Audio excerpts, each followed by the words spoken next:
जीवन में एक खालीपन रहता है, इसे भरने का क्या उपाय है? पहले जानते हैं खालीपन क्या है। खालीपन एक नकारात्मक भावना है जिसका अर्थ है सूनापन, रिक्तता, सब कुछ होते हुए भी किसी न किसी बात की कमी महसूस करना। तो ये एक नेगेटिव फीलिंग है कि ऐसा लगता है एम्प्टीनेस है, जीवन हमारा खाली खाली, कुछ मज़ा नहीं आ रहा है जीने का। है ना, सब कुछ है, आपके पास धन है, पद है, प्रतिष्ठा है, बाहर जो कुछ भी बाहर से हो सकता है, वो सब चीज़ उपलब्ध होने के बाद भी ऐसा लगता है किसी बात की कमी है, जीवन में मज़ा नहीं आ रहा है। तो उस स्थिति का नाम खालीपन है। क्यों मज़ा नहीं आता? क्योंकि खालीपन से एक बोरियत पैदा होती है, वही बातें रिपीट हो रही हैं, कोई जीवन में नयापन तो है नहीं। अब आप बहुत जल्दी जो आप कर रहे हैं सब कुछ है, लेकिन उस स्थिति से आप बोर हो जाते हैं।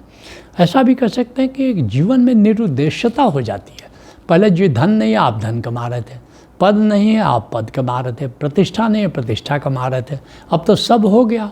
और पश्चिम की एक बहुत बड़ी समस्या है ये जो खालीपन है। पश्चिम में करीब करीब आपके पास जीवन यापन के लिए पर्याप्त धन है, सब कुछ है, लेकिन फिर भी एक खालीपन भीतर महसूस करते हैं और जीवन में अब निरुद्देश्यता है, करने को कुछ भी नहीं है, अब करें तो क्या करें। एक अर्थहीनता महसूस करते हैं कि जीवन का अर्थ क्या है।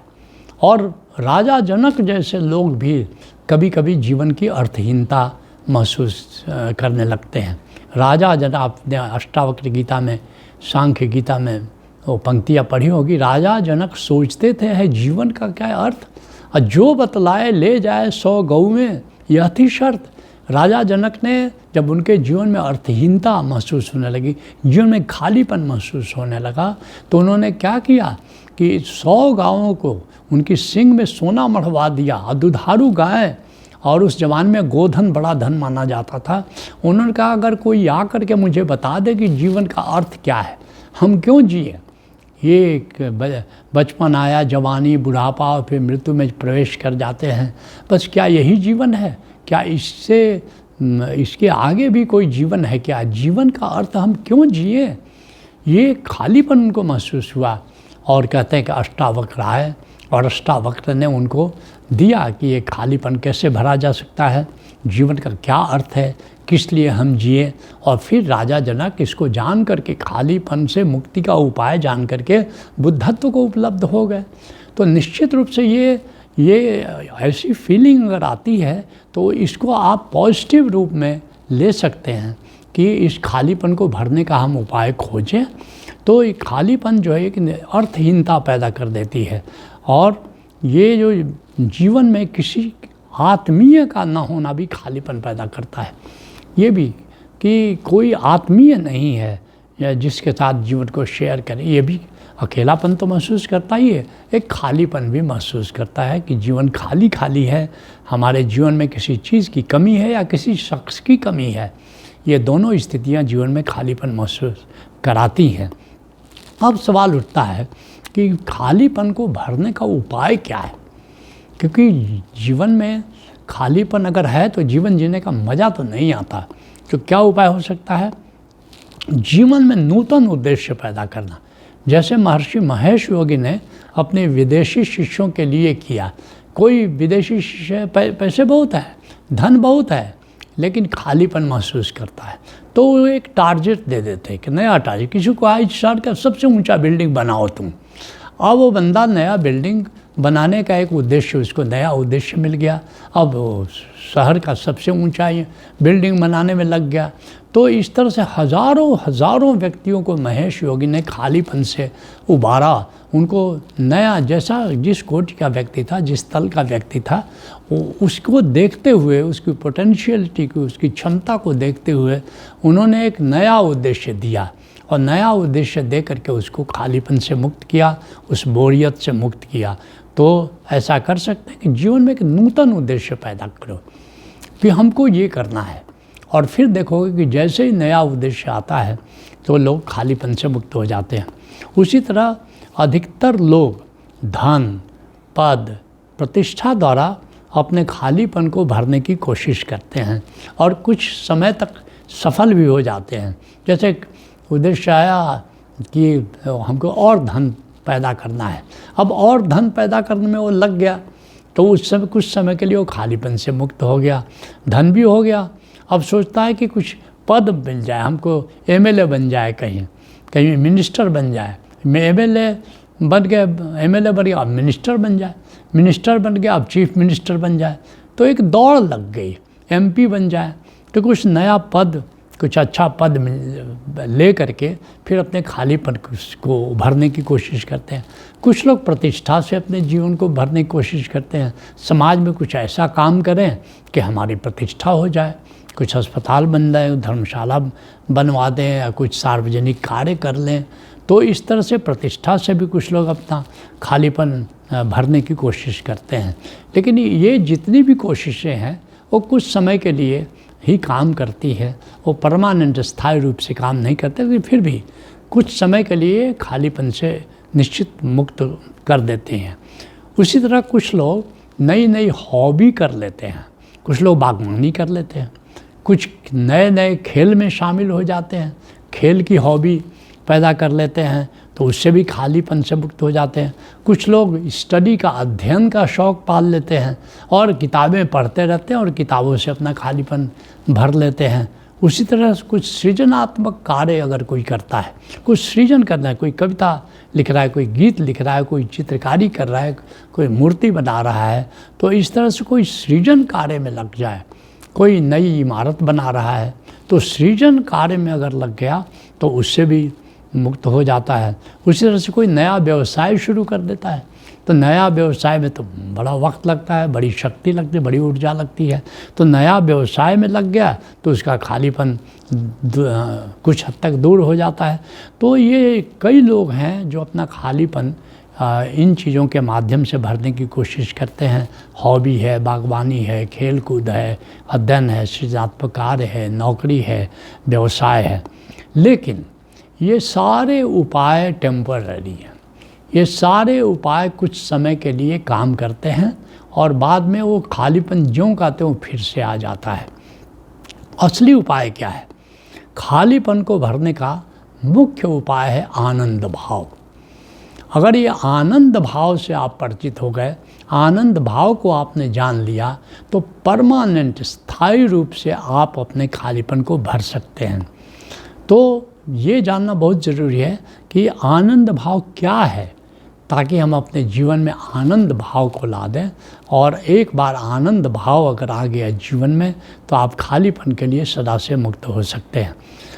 आनंद का संबंध, इस बात को ठीक से जान लें कि आनंद का संबंध दूसरे से नहीं है। अब तक हमने खालीपन को भरने की कोशिश किसी दूसरी चीज़ से की, जो हमसे अलग हट करके है।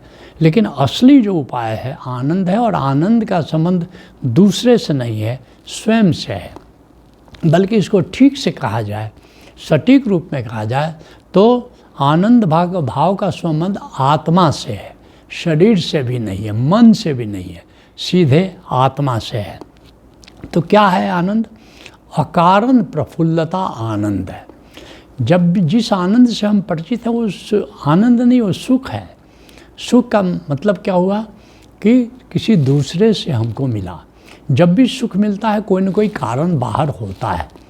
जैसे किसी ने मिठाई खिला दिया तो आप खुश हो गए, आपको किसी ने सम्मान दे दिया, आप खुश हो गए, आपको किसी ने प्रशंसा कर दी तो आप खुश हो गए, एक अच्छा बिछावन कहीं मिल गया तो आप खुश हो गए। तो इस तरह जब भी कोई बाहर से मज़ा आता है, जिस मज़ा से हम परिचित हैं, जिस सुख से हम परिचित हैं, वह सुख हमें बाहर से प्राप्त होता है। लेकिन एक ऐसी स्थिति है कि कारण कुछ भी नहीं है और आप खुश हैं, इसको कहते हैं अकारण प्रफुल्लता, अकारण खुशी। अगर उसका एहसास, वो एहसास हमेशा भीतर से आता है कि आप कुछ भी नहीं बाहर कारण है, आप खुश हैं, आप बहुत प्रसन्नचित्त हो गए हैं, तो उस स्थिति का नाम आनंद है। और ये बाहर से नहीं आएगा, ये भीतर से आएगा। इसलिए इस बात को जानना जरूरी है, आनंद भीतर है, बाहर नहीं है। एक बड़ी सुंदर कहानी ओशो ने कही है, राबिया के बारे में कहा है कि राबिया एक दिन सुई खोज रही थी, अपनी झोपड़ी के बाहर खोज रही थी। गांव वाले भी इकट्ठा हो गए, धीरे धीरे वो भी सुई खोजने लगे। राबिया से पूछते क्या खोज रही है राबिया? राबिया ने कहा मेरी सुई गिर गई है, मैं सुई खोज रही हूँ। धीरे धीरे आधा गांव इकट्ठा हो गया और सुई थी कि मिलती नहीं थी। अंत में एक बुज़ुर्ग था, उसने राबिया से पूछा, राबिया पहले ये बताओ सुई गिरी कहाँ? ये तो पूरे इलाके में लोग खोज रहे हैं सुई तुम्हारी। राबिया ने कहा वो तो झोपड़ी के भीतर गिरी है। तो बुजुर्ग हंसने लगा, तू पागल है? अरे जब झोपड़ी के भीतर गिरी है तो भीतर खोजो, तू बाहर क्यों खोज रही हो? अपने भी तू पागल हो रही है और गांव वालों को भी तू पागल किए जा रही है। अब राबिया का हंसने की बारी है। बोला यही तो मैं तुम्हें समझाना चाहती हूँ कि तुम सब आनंद खोज रहे हो, आनंद है भीतर, और ये खुशियाँ तुम अपनी बाहर खोज रहे हो, तो बाहर मिलेगा कैसे? राबिया ने बड़ा सुंदर व्यंग किया है। तो ऐसी स्थिति सचमुच आनंद की है कि लोग खुशी की तलाश बाहर कर रहे हैं। कोई धन में तलाश कर रहा है, कोई पद में तलाश कर रहा है, कोई प्रतिष्ठा में तलाश कर रहा है, लेकिन वास्तव में खुशी का जो स्रोत है वो हमारे भीतर आनंद है। आनंद सागर की लहर है खुशी। जैसे सूरज से किरणें निकलती है, ऐसे ही आनंद से खुशी निकलती है। जैसे उद्गम से नदी निकलती है, ऐसे ही आनंद के स्रोत से खुशी की नदी निकलती है। तो इस बात को हमको ठीक से समझना होगा कि आनंद भीतर है, वो बाहर नहीं। एक और बात महत्वपूर्ण है कि वर्तमान में जीना आनंद है। आनंद कभी भविष्य में नहीं होगा कि एक दिन हमको धन मिल जाएगा तो हम खुश हो जाएंगे, आनंदित हो जाएंगे, या एक दिन हमारे पास धन था उसकी याद करके हम खुश हो जाएंगे कि आनंदित हो जाएंगे। आनंद हमेशा इस क्षण में है, आनंद हमेशा इस पल में है। इस क्षण में ही हम आनंदित हो सकते हैं, वर्तमान में ही हम आनंदित हो सकते हैं।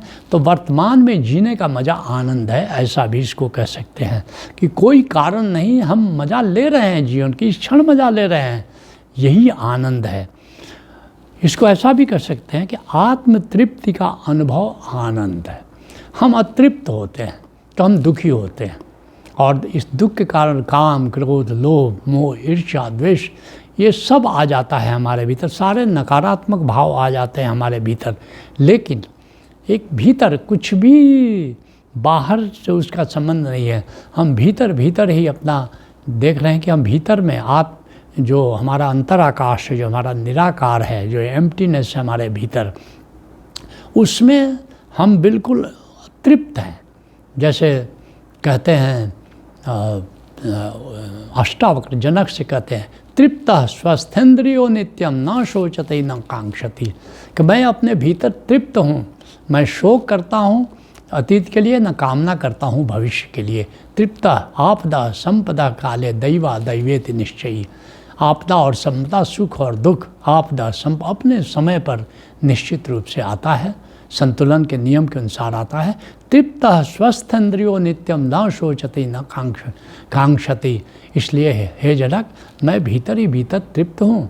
मैं किसी घटना के लिए या दुर्घटना के लिए शोक प्रकट नहीं करता, और किसी कामना के लिए मैं कोई इच्छा नहीं करता। तो ये जो भीतर भीतर तृप्ति की स्थिति है, जो तृप्ति का एहसास है, जो अकारण तृप्ति का जो अनुभव है, ये आनंद है। इसी तरह स्वयं के भीतर ताजगी और नित्य नूतनता का बोध आनंद है। अर्थात एक हमेशा एक ताजगी, एक ताज़ा ताज़ा जो भी हमारा जीवन है उसमें बहुत कुछ आप बासी महसूस करेंगे, जीर्ण शीर्ण महसूस करके, वो वही पुराने रटी रटाई बातें, लेकिन एक हमेशा एक एहसास कि मैं सद्य स्नात हूँ, मैं ताज़ा हूँ। अगर इस तरह का एहसास जो है महसूस हो तो आनंद की स्थिति है। या नित्य नूतनता का बोध हो, नूतनम नूतनम पदे पदे, कदम कदम पर नयापन का एहसास हो रहा है, अपने भीतर ही वो नयापन का एहसास है, इस स्थिति का नाम आनंद है। ऐसा भी कह सकते हैं कि आत्मा की पुलक को महसूस करना आनंद है।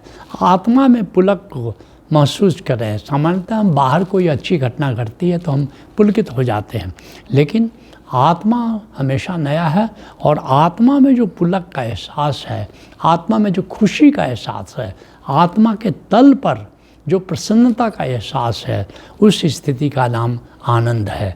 और ऐसा आनंद जब हमारे जीवन में उतर आता है तो खालीपन हमेशा हमेशा के लिए भर आता है। इसलिए आप देखते हैं कि जब आप आनंद योग करने आते हैं ओशोधारा में, उस समय आनंद से आपको परिचय कराया जाता है, इस आनंद की अनुभूति कराई जाती है। तो क्या करना होगा, इस आनंद को जब एक बार आपने जान लिया, अपने आत्मिक आनंद को जान लिया, तो अब आप साक्षी में रहिए। स्वयं को आत्मा जानते हुए इस क्षण का मजा लेना आनंद है, अर्थात कि हमेशा आत्मस्मरण में रहना है और आत्मा के आनंद के आयाम को जानना है कि मैं पुलकित आत्मा हूँ। और ऐसा जानते हुए आप जगत में जीने का मजा लीजिए, तो आनंद में आप जीना शुरू कर देते हैं। और ऐसे साक्षी होकर के आत्मिक आनंद को जानते हुए अपने आप को जब जीते हैं, तो इसको कहते हैं साक्षी। और ख़ास करके जब साक्षी आनंद तत्व से जुड़ जाता है, तो जैसा मैंने कहा कि जैसे जो उद्गम से नदी निकलती है, ऐसे आनंद के उद्गम से खुशी निकलती है, या जैसे सूरज से किरणें निकलती है, ऐसे ही आनंद के सूरज से खुशी की किरणें निकलती है। जैसे चैतन्य से चेतना निकलती है, ऐसे ही आनंद से खुशी निकलती है। और उस आनंद को जान लेने के बाद आप जीवन के हर खालीपन से मुक्त हो जाते हैं। तो सत्संग को यही विराम देते हैं।